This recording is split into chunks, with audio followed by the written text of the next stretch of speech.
Sales, Excellence and Innovation, der Podcast zu Vertriebs- und Innovationsthemen mit Jörg und Patrick aus der Sendeanstalt Beromünster. Good morning, Elisa. How are you doing? Good morning, Jörg. I'm good. How are you? I'm great, thanks. I'm very, very happy to have you here in this podcast. I know everyone is super busy and it's our first episode in English, so we're getting even here international kind of a way. So I'm very, very happy to have you today in our episode and to talk about the topic of international sales and what challenges there are, especially also in the industry. But before we jump into the topic, I would like you to introduce yourself a little bit. Sure. Thank you for accommodating for my language deficiency. So much appreciated. I will learn German as we go, but I could not have the conversation yet in German. So thank you. So yes, my name is Elisa Rönkä and I work for Siemens in digital buildings and I'm leading our SaaS sales globally. That means our platform products, our digital twin products and so forth. So everything that is, let's say, innovative, new and digitalized in the software as a service side for Siemens, I'm responsible for globally. Cool. That sounds very challenging. And we always ask every guest in our podcast to bring two things. One is a non-fiction book recommendation. The second is a drink. So I always start with the drink. Good order. Good order. So your recommendation for the drink is?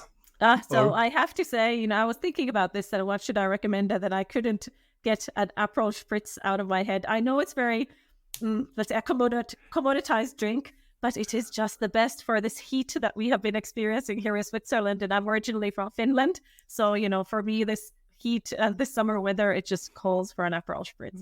I totally agree. And also it's an all-time classic. Even me, it's over the years, always a nice companion. And I checked a little bit. It's designed in I don't know if you knew this, it's from the 18th century. So Austrian soldiers, they went to Italy and the wine was too strong for them. So they poured wine into the Aperol. And that's how the whole thing started. Yeah, so you can blame again the north of the Alps people for not having a real good culture. That's at least what the Italians are saying. Well, I think this is a very good culture. So, I'm all for it. You're all for it. Great. And like we said, it's not only for the heart and the soul, we also have something for the brain. What's your recommendation from a non-fiction book at the moment? So lately, what's been keeping me, let's say, engaged, because I have the tendency to get bored with books, but this is one that kept me engaged. And that's the book called Business Ecosystems by the BCG Henderson Institute. And it's really a collection of kind of what has been tried and failed and what has succeeded in terms of business ecosystems. And I find that just fascinating, especially trying to relate that to our industry where, let's be honest, business ecosystems don't really yet, at least in the digital front, exist or at least haven't become very dominant yet. So it has been really something, an eye-opener for me to relate that to this industry. So wholeheartedly recommend this this book. Yeah, it's from De Gruyter Business Ecosystems by Martin Reeves and Ulrich Pidum. I hope I pronounced them in the right way. A very interesting book. I read the article, the core article of this book. And it's really interesting because my background is a lot about network management. So I worked for one of the most famous chairs in Germany in the network research area. And it kind of builds on this. So it's about how do you, let's say, work together? How do you organize? You don't have verticals, you don't have horizontals. And also the focus is a little bit shifting from the network perspective. That's more or less like say, the automotive industry. And here, from my understanding, is that the special thing about business ecosystems that you focus on a, let's say, common or shared value proposition. And that I found very interesting from my past, let's say, or what I learned in university long time ago. But exactly. And also, how do you make that viable and what are the business models that are required and all of this that I think is still somehow in its infancy, at least in our industry. Again, maybe there are industries that are further ahead, but if I look at it from our industry perspective, it's there's a lot of opportunities and we need to take steps forward fast, to be honest. No, definitely. And also partnerships and the different words, but I like this phrase of ecosystem. Also, I speak from IT ecosystems. It's a different area, a little bit different, let's say, understanding. But again, it's about not doing all by yourself, being more flexible, because at the end, it's also what they say, you're more agile, you're more flexible. and have better chances in terms of competition. No, a really great topic. Thanks a lot for that. And as you just said, the industry, I think you mentioned it, our industry. And for me, it's like I'm the head of the department for sales and retail. And I have normally 25 students, so they come from different industries. And when I finish my day, let's say on pricing, customer value, sales strategy, always the students from, let's say, the construction or building sector look at me and say, yeah, damn, that's very good, but we are a little bit behind. So what's your explanation that you have companies like Siemens, Hilti, or Schindler that are quite advanced and they really could outperform also B2C companies? And then you have these, especially in the building construction industry, that has a huge pressure, a huge competition that is so far behind. What's your explanation for that? So, I mean, I've thought about this a lot, and I think it's a topic that has kept me awake at night as well, that how can we transform such a laggard industry? I think from my perspective that the biggest hurdle is that we have such fragmented decision making. So if you think about buildings, you construct the building, you have certain costs that accrue and, certain operations that are done in that phase. And then you have the long tail of the operational phase of the building. And there it's completely different decision making, completely different, let's say, value proposition, completely different business model. And these two worlds just don't interact enough at the moment. So it's extremely, the decisions that are made in the beginning are made with premises such as, okay, how do I build most cost effectively now for, this part of the journey, but then not necessarily looking into the long tail, 40 years that a building can easily exist. And I think that is what's causing the problem. If we only looked at the full life cycle of the building already from day one, actually even day 0 or -1 when we are designing, and follow that through, I think then we would have an industry that would be performing so much better. And of course, we need to also realize that most of the buildings on Earth already exist. So, we are building some new, but a lot of it is what we call brownfield existing buildings. And there, of course, you're a little bit more limited in what you can do. There's a lot you can do, but it's not the same as if you design everything from scratch. So I think those are the two reasons which are causing us to be a little bit slow in transforming, but step by step I see positive signs. Yeah, me as well. It's just like let's say I'm because the competition is so high, and it's also an international kind of competition, so it's not so regulated. Like, for example, if you go in the retail business, Migo, Coop, it's still a little bit protective, or other areas. Yeah, but especially the building and construction business is getting more and more international. So therefore, you would assume that all those companies are, due to the huge pressure they have, and the customers and sustainability. For example, I had this with some companies that are suppliers. They have now CO2 topics they didn't have 5 years ago within their offering. And suddenly you need to change. And then you would think, like, if there's so much change and so much competition, that keeps them vivid and at the front. But okay.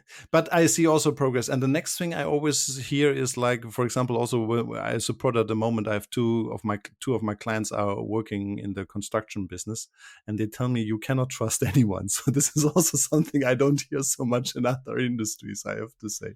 But this is also the common feedback I get over the years.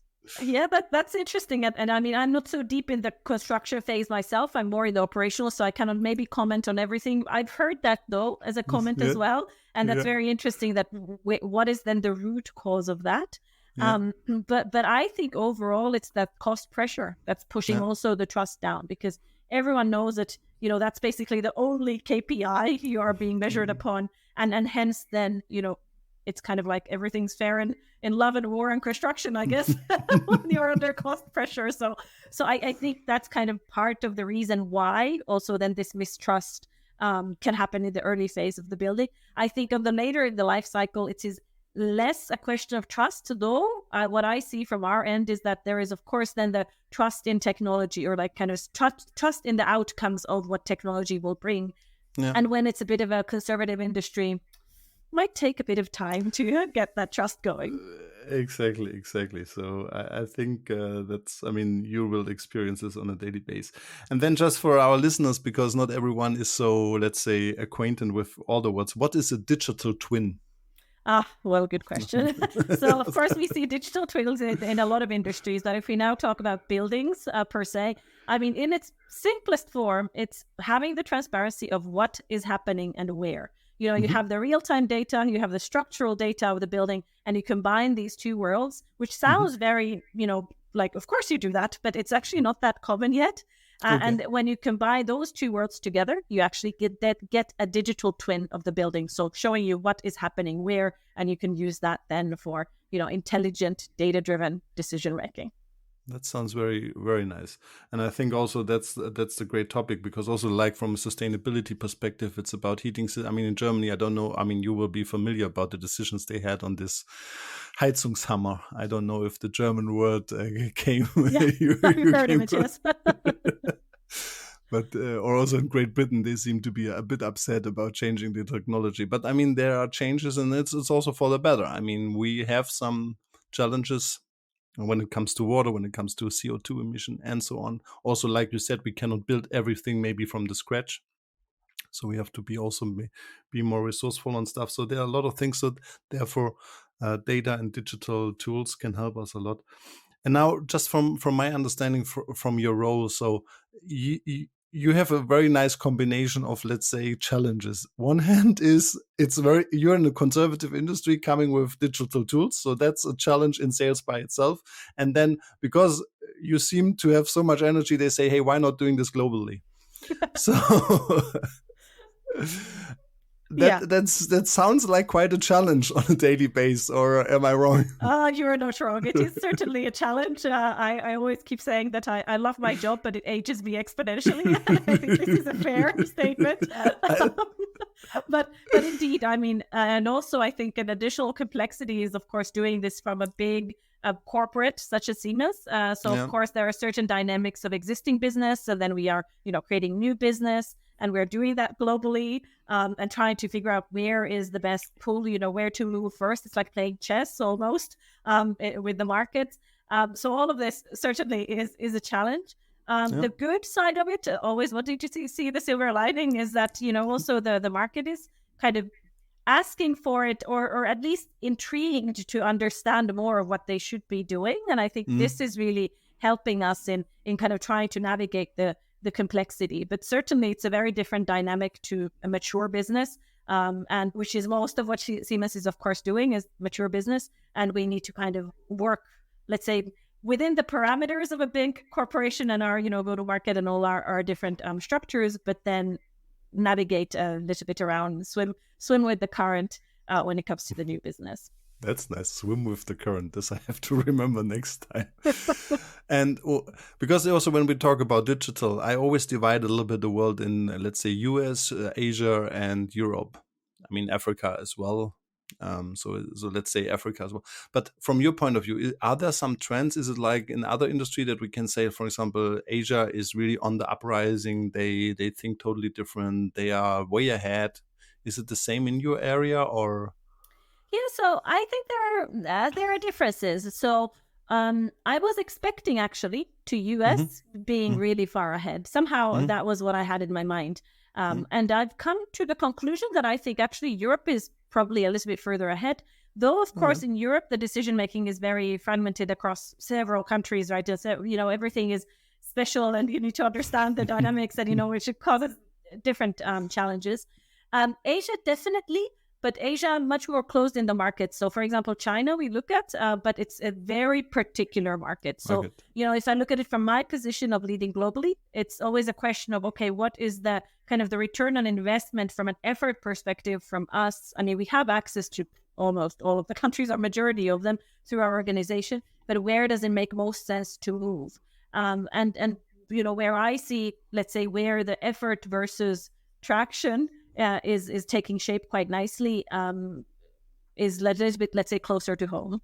It's closer to home. Yeah, but that's nice to hear, because in some areas, for example, retail, we have some of our lectures, they come up with examples from Alibaba and also from other countries in Asia. They are really like breathtaking.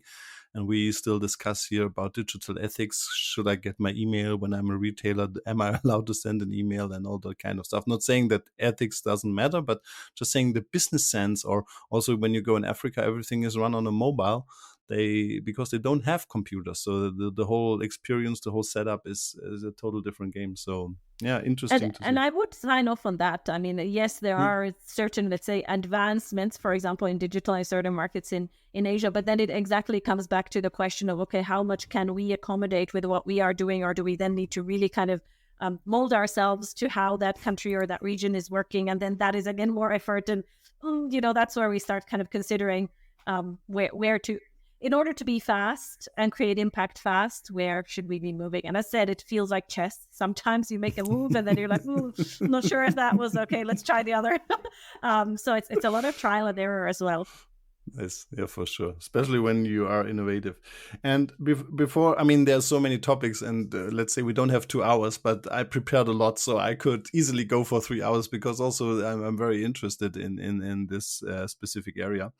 But just to start on a, let's say, high level, what is your recommendation of structuring the whole thing? I mean, globally sounds really big, and then you have a headquarter that is in Germany or in Switzerland. I don't know from your area where the for headquarters. us it's in Switzerland for smart infrastructure. Okay, so the headquarters in Switzerland, but then what is your how do you set it up, or if you want to talk about it, or what's your advice for companies they are doing this, because global has some challenges in steering and organizing. So I think there's 2 considerations. One is certainly the regional consideration. So, what markets should we be addressing? Again, I would look at this return on investment, but of course also market potential. Maturity of the market to absorb. So, I mean, if it's an uphill battle, or as a colleague of mine said, that pushing water uphill, then you might, it might be a very lucrative hill, but, like if it's coming back all the time, it maybe not the best use of time and money and resources. So it's definitely this, of course, this geographical consideration, market potential, market maturity. But definitely what I would look into is, what is the sales channel? So are you looking into direct selling? For example, for a smaller company, that's most probably where they would start, is completely direct selling. Is it a channel sales? So partners or, other kind of operators in between that you are using. And then that I would use as a definition as well. Where do you have access to that channel? And what is the kind of the value proposition of that channel? How does it move in that country? And then add those 2 aspects together from the geographical plus the channel. And I think then you can kind of start to cross off from your list the ones that might not work. And then, hedge your bets with the ones that you believe will, and learn. Learn. Okay, I see. But that's, let's say, a very classical approach. And for you now, from a steering perspective, does it mean, like, I mean, now we have Teams and Zoom calls, but does it mean for you the most important thing is, like, in your role, to have a lot of contact with people? I mean, you have not only the people internally, you also externally. You speak at a lot of events, from what I saw. So you have a lot to do, I assume. So how do you steer this whole, let's say, structure or organization?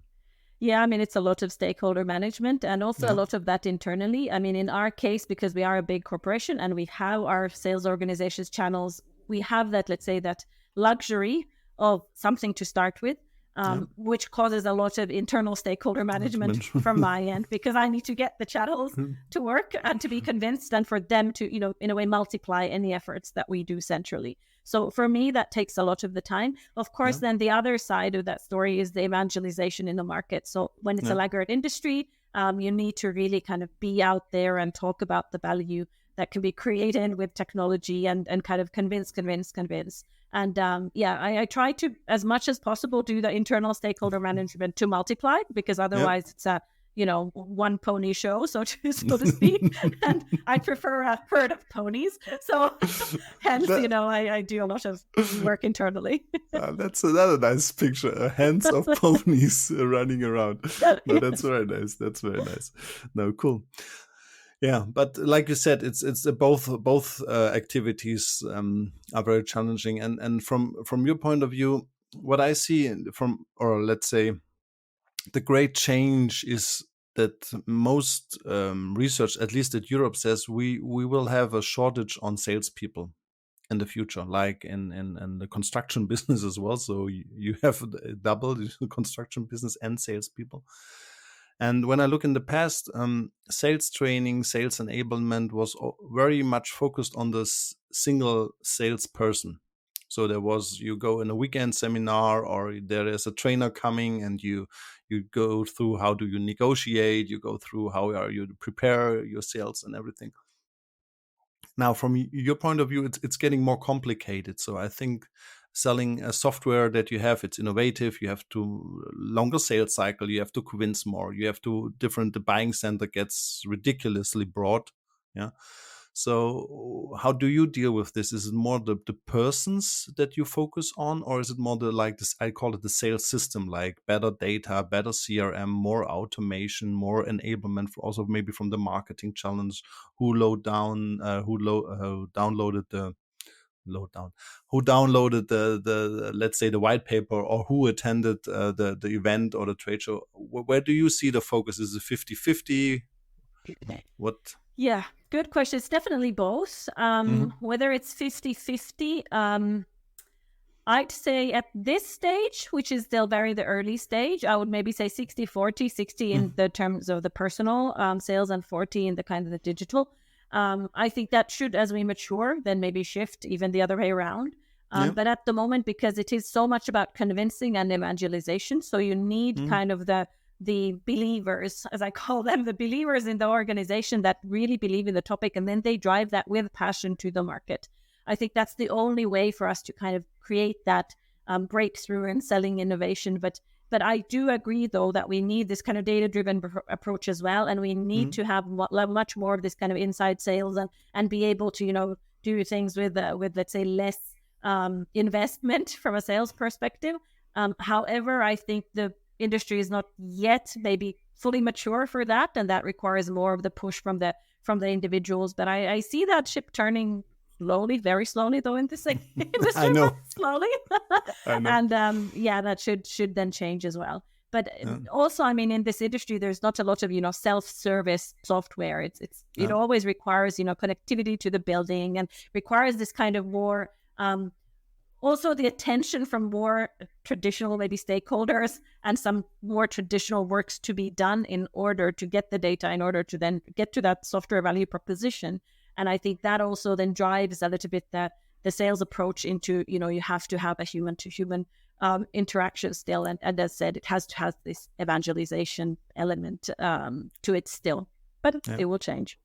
No, definitely. No, don't get me wrong. I'm absolutely fan of human-to-human interaction, because also my students ask me, so that means there will be no sales, or we will only send technical expertise and the rest is done by the website. I truly don't believe in this. Me neither. I think, sorry. I think because, the buyers, they need to understand the value. And I think the value does not come only from the technical solution or the features or functionalities. I mean, I always preach here at Siemens. I say that, look, technology in itself holds zero value. It does not hold value. The value is how it's adopted by humans.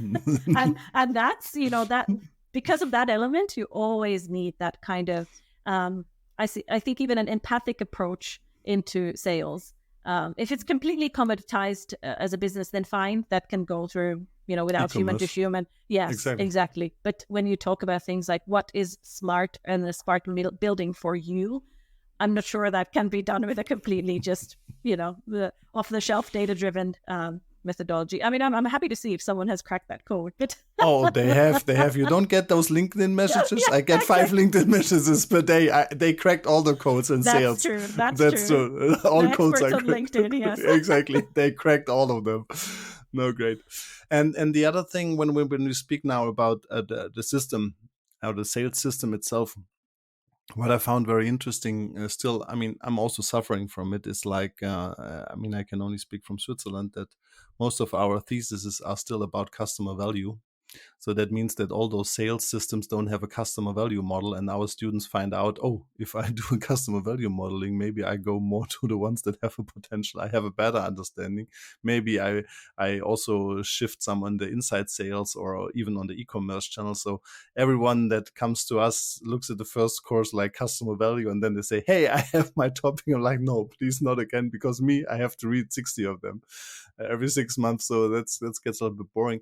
So customer value value modeling is quite easy if you have an existing product, and B2B anyway, because you have long-term relationships. So that means the customer buys even maybe 3 or 4 times a year.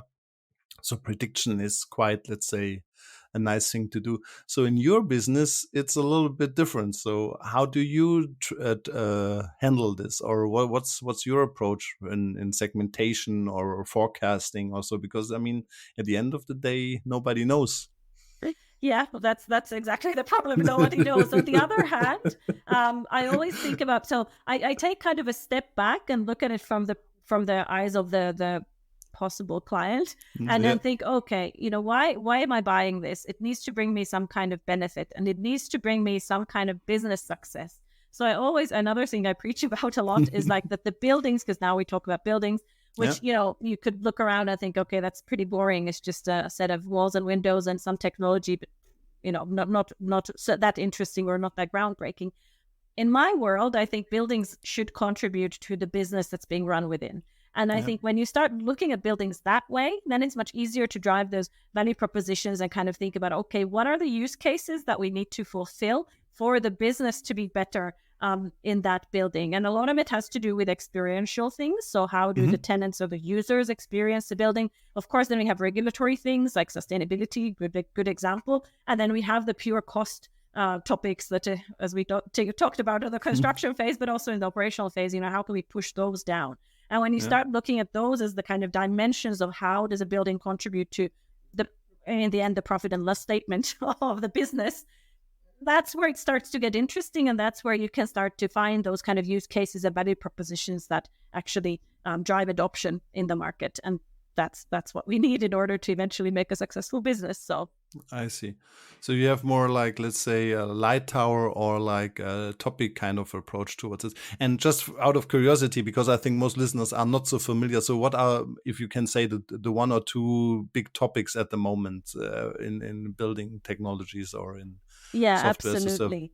So, I mean, energy monitoring and reporting, I think that's huge, especially in Europe, as we have some regulation now on the European Union level. So I think that is pushing a lot of urgency on the topic. So energy, definitely. Then in general, operational efficiency. So how can you, all the technologies and systems that you have, how can you have predictive mechanisms in terms of when will something be maintained or should be maintained? So it's really this kind of, operations of a building, how does it run? And then the third, which I find really interesting, and that is somehow untapped potential a little bit still, is exactly this user experience. And what does that mean in a building? So how do people, feel better? How do people feel more productive? How do you enable, I don't know if it's a hospital, to heal patients quicker? If it's a school, how do you enable, the students to learn better, faster, more? These kind of aspects, which are a little bit maybe fuzzy to grasp and especially hard to quantify sometimes. But I think those are where a lot of those use cases and the kind of the future business will be made. But I would categorize it in the 3 buckets of sustainability, efficiency, and then the user experience. I see. Okay. But for 2 of them, I have a very nice example. First of all, we have our weekly meeting at my university.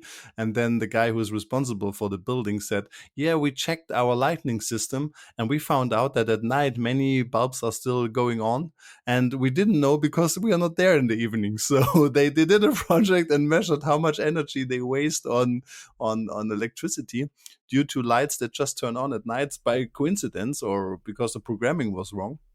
It's incredible. It's incredible. Also, I don't want to bother you now, our listeners, but he came up with soap, and it's really interesting to see how huge the potential is over the year for such a building. And the other thing about how can a building help you to, let's say, to reach your goals. I was just a few weeks ago, I was teaching and we had 30-40 degrees on a Saturday. And if the building doesn't have a good cooling system, I think the building is not so helping you to learn a lot at this day. So I can totally relate to it that the building has a huge impact on the purpose you're doing inside. So exactly. And you often don't think about it because you kind of take it for granted, this what I call the human warehouse. Exactly. That just the structures, but it's actually much more. So yeah. And also, I mean, from the office idea, I mean, I hear now a lot of companies, they try to get their employees back in the office. I mean, this will be also a huge issue. I mean, over the years, because first of all, we have a lot of office space that is empty. I mean, at least I see in when I drive around.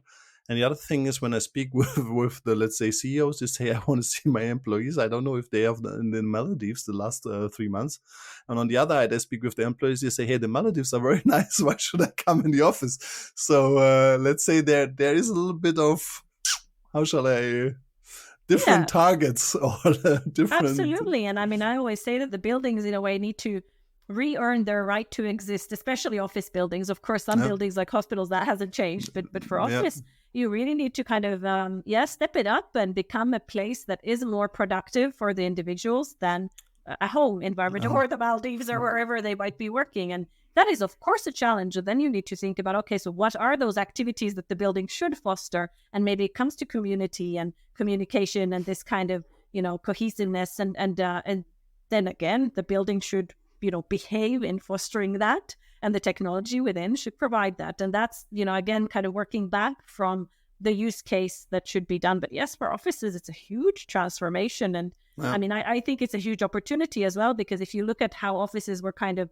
shaping up into these, open offices of a lot of people just sitting next to each other with the headphones on and not interacting, I'm not sure if that was the end game either. So maybe it is a good, shuffling and reshuffling of how maybe office work could be a little bit better also for the individuals.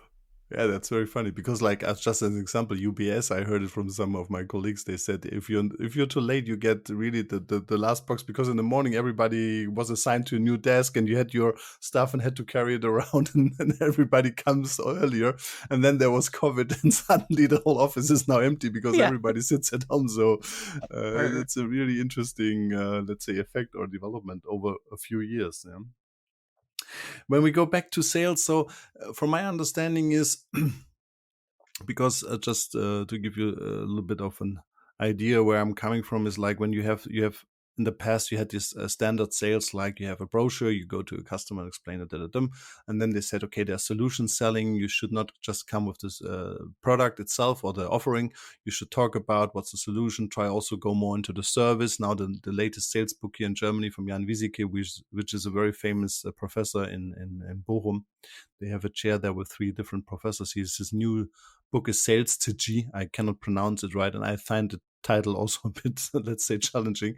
But he's saying, listen, you have death valleys, commodities, and this is this premium, and then you have to go into service offering or additional solutions offerings in order to let's say be ahead of the game. So I think this is a very classical approach in doing this solution selling, more or less, also in Siemens and other big corporations. That's, I would say, it's a quote is a bit standard. And what we found out now with Swisscom is a co-creation sales approach, which goes even further than solution selling, because we really start like, so what's the job to be done? And where can we offer value, although we do not have, first of all, the competence. So they take other partners within those sales process because they don't have, for example, at the moment, apparently sustainability. They're not the sustainability experts. So they have different agencies or partners that bring up the competences, the understanding, the knowledge, the business potential for their clients. And then they have a quite open agenda where they say, let's sit together 1 or 2 days and let's figure out if we can pursue an idea or an opportunity together. How do you do this in sales? Is it more like on the solution selling side? Are you more or less, because it's a digital twin, so you can hold to something, or is it more on the open innovation, co-innovation, whatever you might want to call it? I think it ranges from both. So of course, as we have the existing sales channels, as you rightfully said, they do solutions selling and service selling. And, we, of course, latch onto that as well with our part. And that requires then from our side a little bit thinking on, okay, how do we make this work so that, they want to run with it. But we also do a lot of co-creation and kind of co-innovation or co-capturing of value with our customers and potential customers and partners as well, trying to understand, okay, how could we make this work for them? And then maybe something comes out of that we can then even productize and then pass on to the solutions and kind of service sellers who take more of kind of what is immediately ready. So we do this both on the kind of the product feature perspective, but also from the kind of the business modeling and partnership perspective. So how could we work together with another partner in the same, let's say, built environment, even though they might do something completely different to us, and how could we benefit? So we also look at this quite a lot. So definitely ranges between the kind of the easier off the shelf, even though we cannot say off the shelf in this industry because it's never, but still more closer to that versus then the more open kind of figuring out what we could do and how we could enhance then. Okay, so that's what I was assuming, that for Swisscom it's, let's say, a little bit more on the co-creation side now, but for you it's a little bit in between. And now it comes the big topic. My sales team everyone is above 50 years old and they know the industry by heart, and then comes the pony that is not alone. Then comes the herd of ponies, what I learned now, and tells them, guys, the game's changing. You want to join? So how do you incentivize? What is your recommendation to, let's say, keep the open people open? Or yeah, I mean, that is of course a challenge, and as I said, we work with a group of believers, and yes, retention is a topic, because especially if you go, for example, to a country level, in our case, I mean, it might be that there's the one believer there who tries to really kind of push a topic or this topic further, and we need to kind of tie them as much as we can to us and to the community of the other believers, and kind of keep that momentum up, because it's not easy. By far, it's not easy. I think it is a transformation also for us organizationally. I think that is actually also understood on our side. Great. That there is, a lot of what we do is also slowly shifting mindsets and shifting, the approach that we have in general towards sales, towards the market. But I have to say, it's for those ponies, it's a tough job.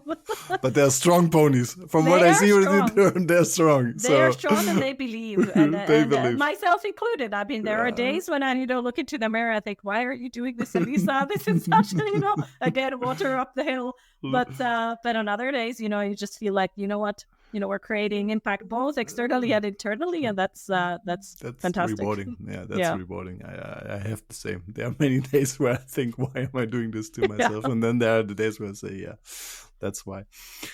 And from these believers, from my understanding, also they have a, let's say, not normal, but they have their current business, and then you are on top. Or are those believers really like they just focus on your offering? Well, a bit of both when we are lucky, and we have the luxury of having, let's say, dedicated people just on our topics. That's fantastic. But very often it's kind of as part of or on top of the daily sales that they sell. And then it comes back to when I said that we really need to look at, if we use our existing channels, that how do we kind of make it worthwhile for them? So how do they figure that they can make more of the even more money-making business just with the help of having the innovation kind of there as a door opener maybe. And that those are the strategies we really think internally. Because of course, I mean, even if you are a believer, but if you have sales quotas to meet and, the volume comes from different kind of business, they're much, as I said, big project or big service sales. I cannot compete with our software side with there. It will never be that biggest money making machine. So that means that then you need to really figure out how can you kind of draw more business in or get more of that value proposition bundled in, so that it still incentivizes the individual sellers. Yeah. So, but you need as a foundation, you need that belief, because if you don't have that, then a salesperson is creative. They go around to get just the biggest numbers in, and that's it. So they will just completely dodge it if we don't figure that out. What's in it for that? No, definitely. And from a, let's say, again, system perspective, do you then also get some incentive, some budget for incentives? Do you incentivize, or is there some goals, or how do you, let's say, from the sales system kind of approach? I mean, they have to believe they will meet you or one of your other ponies, let's say, and then they believe and they see also, hey, if I'll have a bigger lock-in into my customer base if I also sell them the IT. Also, this is coming, the service part or IT part. So I'm also have a different conversation, maybe also on pricing. So I think this kind of stories, if you say, I don't need all the field work to kind of contribute, that works fine. You have the believer, but what can you do to support them on top of it? Or do you say the belief in itself is hallelujah? So I think incentivization in general in sales, because salespeople are hunters very often, you need to have some kind of incentive system in place. It's of course then quite tricky how to design one that works and the economies of it kind of work overall. But nevertheless, I do believe that in order to foster that kind of fast rushing into the market, let's say, you should have some kind of incentive system as well in place. Also, so creating some healthy competition internally, I think, is always also good. Salespeople are, in general, I mean, I'm making a lot of generalizations, but I take the liberty to do that as I count myself in one of these parties as well. Fine by me. I take the blame. Take the blame. Super. So no one won't send me angry emails after. Exactly. But I think in general, this competition element is always kind of good, friendly, nice internal competition, kind of recognition for the efforts that are being done. Also, those I would count into the kind of the wider general concept of incentives, in addition to, of course, financials, which every human looks at. So definitely no, and that's what I mean. Also, kind of gamification approach, and what you said is, I think, most important is recognition, because if you're a believer and you have this, and then you get the feeling like, okay, I'm it's really hard, I'm trying my best, and then I'm failing. That's one thing, but then even not getting any recognition for even trying. If you do this for a longer time and period, that, let's say, kicks or kills the motivation. Yeah, and we should be better at seeing failure as the step towards success. Exactly. I think that is sometimes what we forget. We might think of it as learnings or whatever, but it's actually a step closer towards success. And if we start recognizing it that way when you're trying to sell something new in the market, I mean, that would create a very good culture. We're working on it to get to that point, but that is my my ideal scenario. Yeah, I always do this if I have new employees in my company and they make the first mistake. And then I set up a meeting and I write an email. Yeah, we have to speak about this, or kind of set the scene. And then I always wait and say, yeah, what do you have to say? And then, because they worked somewhere else, now they come all the explanations why it didn't work. So I say, listen, so we have a conversation that we will never have again. So the why, I don't care. What do we learn out of it? Yeah. And this is really, especially with people that worked somewhere else, I can see that this learning thing, we talk about agile and we talk about AI now is the latest fast. Everything is, we don't need humans and we only need to kind of write the prompts and everything. And if you listen to this, you would think, okay, now the most important thing that you encourage to learn and encourage to kind of get better, that's the real goal of a leader or of a company. And when I see the daily business, it's all about explaining why you had a failure and how it comes and whatever. And the learning is a little bit like on the side. And that's a bit sad. Also with the students. I mean, also there, when we have exercises and they fail, they always explain me why they fail. I said, yeah, but failure is good. You learned something, and that's why we're here the whole day. With 43 degrees. I believe that no breakthrough came in, let's say, the comfort zone. Breakthroughs come from exactly that you maybe fail miserably, but then you realize what should have been done, or something else. But I mean, if you want to disrupt and create something completely different, I mean, then you have to roll with the punches as well. Yeah, that's a great thing. And looking a little bit at the time, Elisa, it's going way too fast all the time. I would have had so many questions and so many things to ask. So what I always do a little bit, because I'm from Switzerland, you're now in Siemens, and Siemens has not the company, but I mean, bigger corporations have their challenges by itself. So we have in Switzerland, I always tell them, listen, guys, an average Swiss company has 10 employees.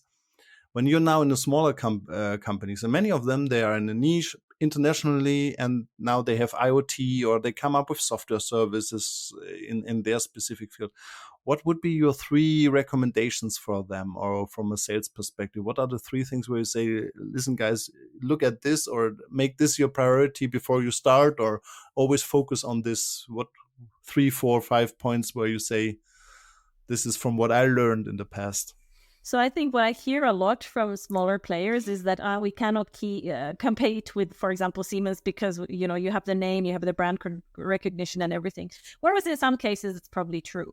But in other cases, I mean, if they can focus on what they do better, which is being much more faster to the market, much more flexible, of course, able to really kind of hone in on a customer and ensure that they make that great. And that would be really my advice on focusing on that kind of, what do they have that maybe the bigger established players don't, and really go full force in that to create kind of their market, their need, their size of business that they can create direct.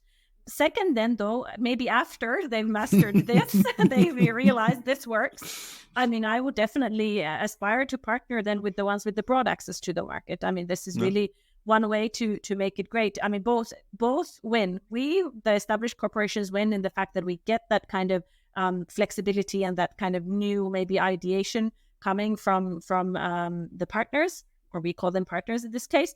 And on the other hand, they get the broad access to markets. So I think definitely in the first instance, just, laser focus on what you're doing and how you are, differentiating, and, name that one thing that your competitors don't have and you do, and just maximize, and then partner with broader access. That would be my view. No, and also makes a nice linkage to your book recommendation ecosystem. So really try to partner to make it bigger. Although you might be small, you have the chance to partner with others to make it bigger. Yeah, great. And I think in general, not to be greedy and wanting the whole cake. Rather want a bigger slice of even a bigger cake than just wanting the whole small cake. And this applies to small companies and big or corporations as well. I mean, really look broad and think about how can I overall get a bigger piece of the cake when the cake gets bigger too. Great. Elisa, it was a really great pleasure to have you today. Thanks a lot for your time and all these valuable insights. I cross my fingers, or press the thumbs, as we say in Switzerland, that the ponies will rock. But I'm very sure after the conversation with you that this will be continuously a successful story. Elisa, thanks a lot. Thank you so much for having me, Jörg. Bye. Bye-bye. Eine Produktion von Customers X und Fluid Minds im Auftrag des Center for Sales und Retail der Hochschule für Wirtschaft Zürich.